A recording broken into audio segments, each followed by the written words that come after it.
स्वागत है आपका हमारे YouTube चैनल में। तो आज मैं आपको 10th क्लास की चैप्टर फर्स्ट जो कि वास्तविक संख्या है उसके बारे में पढ़ाने जा रहा हूँ। तो चलिए शुरू करते हैं। तो सबसे पहले मैं इसके बेसिक से स्टार्ट करते हैं। तो सबसे पहले आएंगी प्राकृत संख्या। प्राकृत संख्या क्या होती है? वे संख्याएं जो 1 से स्टार्ट होकर अनंत तक चलती हैं। तो वे संख्याएं जो 1 से स्टार्ट होती है, जैसे कि 1 2 3 4 और अनंत तक चलती है, वे संख्या क्या कहलाती है? प्राकृत संख्या कहलाती है। तो 1 से स्टार्ट होने वाली संख्याएं और अनंत तक चलने वाली संख्याओं को हम प्राकृत संख्या कहते हैं। उसके बाद आती है हमारी पूर्ण संख्याएं। पूर्ण संख्याएं कौन सी होती हैं कि प्राकृत संख्याओं में अगर 0 को शामिल कर दिया जाए तो वो पूर्ण संख्याएं बन जाती हैं। जैसे कि 0 1 2 3, ये भी अनंत तक चलती हैं। तो 0 से स्टार्ट होने वाली और अनंत तक चलने वाली संख्याओं को कौन सी संख्या बोलते हैं? पूर्ण संख्याएं। तो इनको क्या करते हैं? हम W से व्यक्त करते हैं। इनको हम W से व्यक्त करते हैं। और प्राकृत संख्याओं को किससे व्यक्त करते हैं? उनको N से व्यक्त करते हैं। प्राकृत संख्याओं को N से व्यक्त करते हैं। उसके बाद हमारी आती है पूर्णांक संख्या। पूर्णांक संख्या वे संख्या होती हैं जो माइनस अनंत से और प्लस अनंत तक चलती हैं। जैसे कि मैं आपको लिख के बता देता हूँ, माइनस अनंत से -3 -2 -1, उसके बाद में 0 के बाद में 1 2 3, ऐसे प्लस अनंत तक चलती है। माइनस अनंत से प्लस अनंत तक चलने वाली संख्याओं को हम पूर्णांक संख्या कहते हैं। तो पूर्णांक संख्याओं को किससे व्यक्त करते हैं? पूर्णांक संख्याओं को I से व्यक्त करते हैं। I, पूर्णांक संख्याओं को I से व्यक्त करते हैं। तो उसके बाद में हमारी आती हैं परिमेय संख्याएं। परिमेय संख्या किसे कहते हैं? परिमेय संख्या वे संख्याएं होती हैं जिन्हें P/Q के रूप में लिखा जा सकता है। परिमेय संख्याएं जिन्हें P/Q के रूप में लिखा जा सकता है। लेकिन यहाँ पर Q is not equal to 0। Q is not equal to 0। Q का मान 0 नहीं होना चाहिए। तो जहां पर P और Q, जहां पर P और Q क्या होंगे? P और Q यहाँ पर क्या होते हैं? पूर्णांक होते हैं। P/Q के रूप में जिन संख्याओं को लिखा जा सकता है उन्हें पूर्णांक संख्या कहती है, जिनमें Q is not equal to 0, Q का मान 0 नहीं होना चाहिए, तथा P तथा Q दोनों के मान पूर्णांक होने चाहिए। पूर्णांक आप जानते हो, पूर्णांक मैंने बता ही दिया। तो P और Q इक्वल टू पूर्णांक। ठीक है। उसके बाद में फिर आती है, अब इनके एग्जाम्पल ले लेते हैं एक बार परिमेय संख्याओं के। जैसे कि 3/5 ये हो गया एग्जाम्पल। उसके बाद में 2/7 या 4/5 कुछ भी हो सकता है। इसके अलावा संपूर्ण प्राकृत संख्याएं हैं वो भी किस में गिनी जाएंगी? वो भी परिमेय संख्याओं में गिनी जाएंगी। जैसे कि 3 5, क्योंकि इनके नीचे हम क्या 1 लगा सकते हैं, तो इनको भी P/Q के रूप में व्यक्त कर सकते हैं। इसके बाद में हमारी आती है अपरिमेय संख्याएं। अपरिमेय संख्याएं कौन सी होती है? वे संख्या जिनका वर्गमूल संभव नहीं होता। जैसे कि √2, इसका वर्गमूल संभव नहीं है। जैसे कि √3 √5, तो इन संख्याओं का वर्गमूल संभव नहीं है, उन्हें क्या बोलते हैं? हम अपरिमेय संख्याएं बोलते हैं। फिर आती है हमारी वास्तविक संख्याएं, जिनके बारे में हम इस चैप्टर में बात करने वाले हैं। तो ये कुछ बेसिक्स था। तो अब वास्तविक संख्याओं के बारे में बताते हैं। वास्तविक संख्याएं परिमेय संख्याएं प्लस अपरिमेय संख्याएं, इन दोनों को मिला दिया जाए, परिमेय संख्या और अपरिमेय संख्या दोनों को मिला दिया जाए तो वो वास्तविक संख्याएं कहलाती हैं। यानी कुल मिला के सारी संख्याएं वास्तविक संख्याएं होती है, परिमेय संख्या और अपरिमेय संख्याएं। तो यहाँ तक हमारा कुछ बेसिक्स था, आप चाहें तो इसे नोट कर सकते हैं। तो दोस्तों, हमने अब तक इसके कुछ बेसिक्स के बारे में बात की थी। तो अब हम इस चैप्टर में थोड़ा आगे बढ़ते हैं। तो आगे इसमें क्या है कि इसमें हम HCF निकालना सीखेंगे, जो कि लघुत्तम समापवर्तक, हाईएस्ट कॉमन फैक्टर, जो कि आपने पिछली क्लासों में पढ़ा भी होगा। लेकिन पिछली क्लासों में आप क्या करते थे? दो संख्याएं उनका HCF निकालना होता था, तो आप एक संख्या का पहले गुणनखंड करके दूसरी का गुणनखंड करके उनमें से जो कॉमन आते थे उनको लेके आप निकालते थे। लेकिन यहाँ पे आपको वैसे नहीं करना है। यहाँ पे आपको यूक्लिड विभाजन प्रमेय का प्रयोग करते हुए HCF निकालना है। तो हम इस चैप्टर में यूक्लिड विभाजन प्रमेयिका के बारे में ही पढ़ने वाले हैं। ये क्या है तो इसको मैं थोड़ा एग्जांपल से समझाता हूँ पहले इसके बारे में डिटेल से। जैसे कि आप कोई भाग देते हैं, जैसे कि 17 में 6 का भाग देते हैं, ठीक है, 6 का 17 में 6 का भाग देंगे तो यहाँ पे 6 क्या हो जाएगा, ये क्या होगा, भाजक। 6 क्या होता है, भाजक। आपने पिछली क्लासों में पढ़ाई होगा। 6 का 17 में भाग देने पर कितनी बार भाग जा रहा है, 2 बार। 6 दूनी 12, 5 शेष बच गया। तो भाजक होता है 6, जिसमें भाग देते वो क्या होता है, भाज्य। 17 क्या है यहाँ पे, भाज्य। और जो भागफल आता है अपना, जो आंसर आता है जितनी बार भाग जाता है उसे क्या बोलते हैं, हम उसे भागफल बोलते हैं। तो 2 क्या है यहाँ पर, भागफल। यहाँ पर 2 क्या है, भागफल। और 5 शेष बचा है तो ये क्या है, शेषफल। ये आपको पहले पता ही होगा। तो अब हम इन्हीं के बारे में बात करने वाले हैं। तो भाजक को हम किससे व्यक्त करेंगे, यहाँ पे बी से व्यक्त करते हैं। भाज्य को किससे व्यक्त करते हैं, ए से। भागफल को किससे व्यक्त करेंगे, क्यू।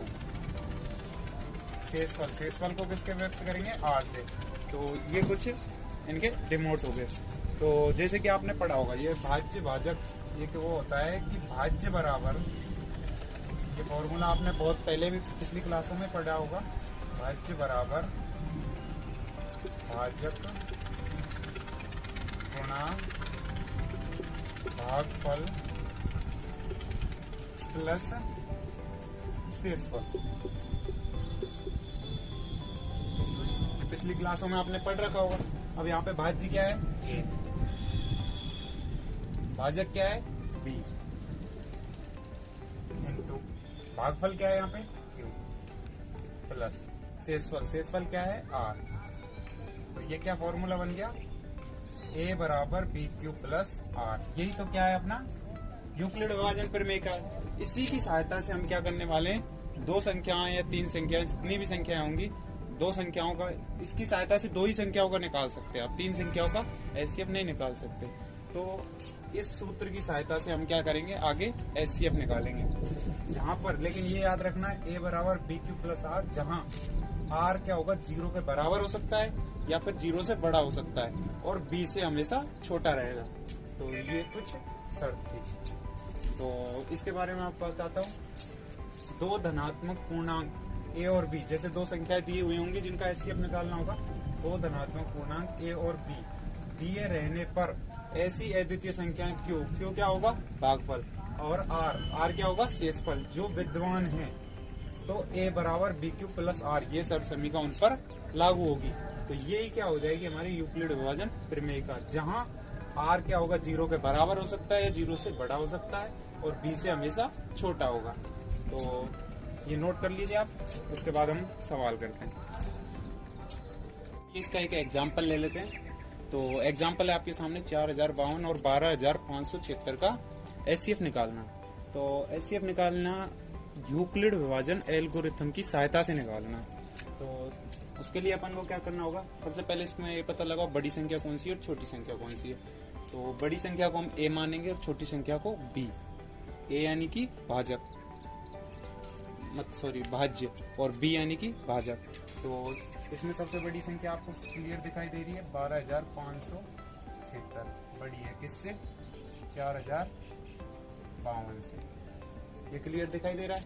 तो इसमें आप एक साइड में एक बार भाग दे लेते हैं। तो 4052 का भाग देना है किसमें, 12,576 में।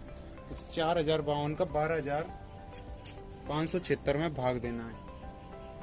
तो कितनी बार भाग गया, 3 बार। कितनी बार जा रहा है, 12,156, ठीक है। तो 3 बार भाग गया 4052 का। तो इसमें शेषफल क्या बच रहा है, 0 2 4, 420। अब यहाँ पे शेषफल 0 नहीं आया, 0 जब तक शेषफल नहीं आ जाता तब तक हम भाग देते रहेंगे। अब यहाँ पे भाग किस में देना होगा, जो पहले भाजक था उसमें भाग देना है, इसका शेषफल का 420 का 4052 में भाग देना है। इसका इसमें भाग देना। तो कितनी बार भाग जा रहा है? 9 बार। 9 बार भाग जा रहा है। 9 बार कितनी बार हो जाएगा? 3390।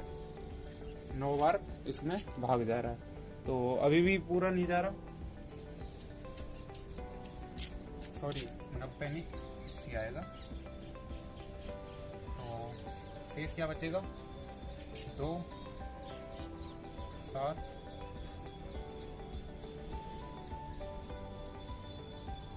2 272 शेषफल बच रहा है।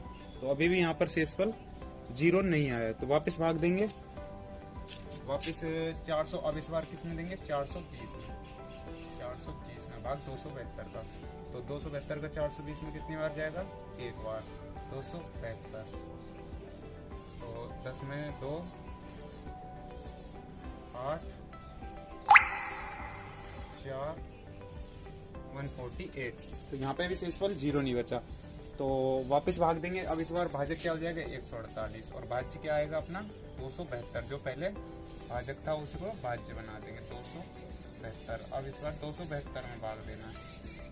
तो इस बार भी कितनी बार जा रहा है? एक बार। 148। कितना बचा? 4 2 124। 124 बचा। इस बार भी शेषफल 0 नहीं आया। तो वापस भाग देंगे। मैं थोड़ा साइड में दे देता हूँ, आप उधर दे सकते हैं, ठीक है। 124 का भाग देना वापस से 148 में। ये कितनी बार जा रहा है? ये भी एक ही बार जा रहा है। 124।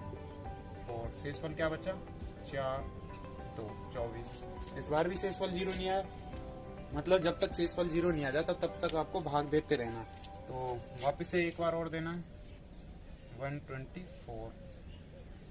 मैंने इसलिए लिया है बड़ा एग्जाम्पल, आप ताकि अच्छे से समझ सकें। नहीं बाकी एग्जाम्पल्स और सारे सवाल है वो थोड़े छोटे मिलेंगे, ये काफी लंबा सवाल है। तो 24 का भाग देंगे 124 में। कितनी बार जा रहा है? 5 बार। 120। 24 पंजे 120 बच्चे 4। अभी भी शेषफल 0 नहीं आया। वापिस भाग देना। 4 का भाग देंगे किसमें? भाजक क्या है? 24 में। तो 4 का 6 बार भाग गया पूरा पूरा। क्या आ गया? 0।